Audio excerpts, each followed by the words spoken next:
Assalamualaikum warahmatullahi wabarakatuh. Izin mengumpulkan tugas UAS ya Pak yang mengenai wawancara. Saya Muhammad Salahuddin Huna dengan NIM 60224081. Dan saya Muhammad Farus Ilman dengan NIM 60224073. Jadi kami telah mewawancarai beliau Kiai Isbik Sato, salah satu tokoh masyarakat di Kelurahan Sapu Garut dan juga menjabat sebagai MWC NU Kecamatan Buaran. Oke. Nah ini hasil wawancara kami ya Pak sebagai bukti.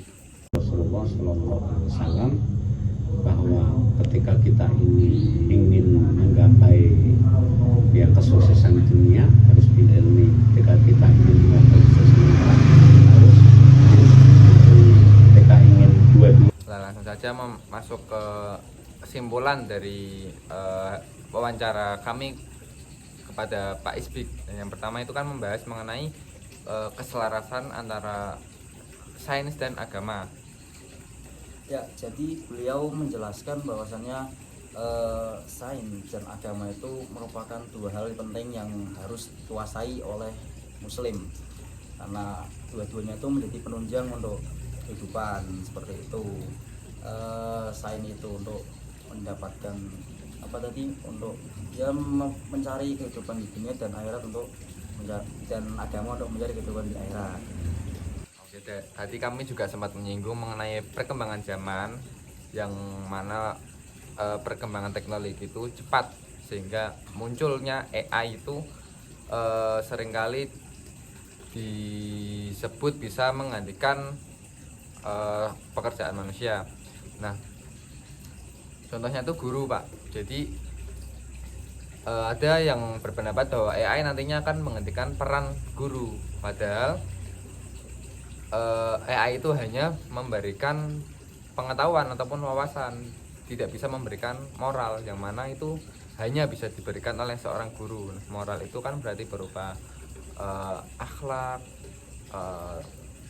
tata krama, bagaimana kita sebagai manusia itu mempergunakan ilmu, tidak digunakan untuk sesuatu yang salah. Misal nih ada orang pintar tapi kan nggak punya moral sehingga menciptakan bom untuk meledakkan suatu negara gitu.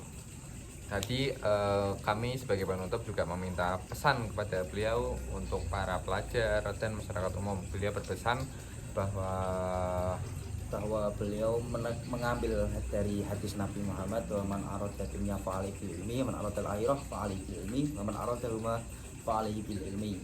Nah, dapat dijelaskan bahwa ketika kita menginginkan dunia, kita bisa meraihnya dengan ilmu. Ketika kita menginginkan akhirat, kita juga meraihnya dengan ilmu. Sehingga keduanya ini sama-sama penting, harus dipelajari.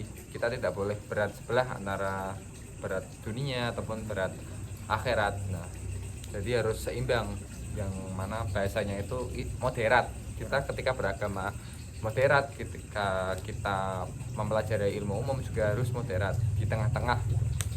Beliau juga berpesan untuk para pelajar, kita sebagai pelajar itu menjadi agent of change, yang mana kita harus memberikan dampak positif untuk masyarakat, untuk generasi selanjutnya.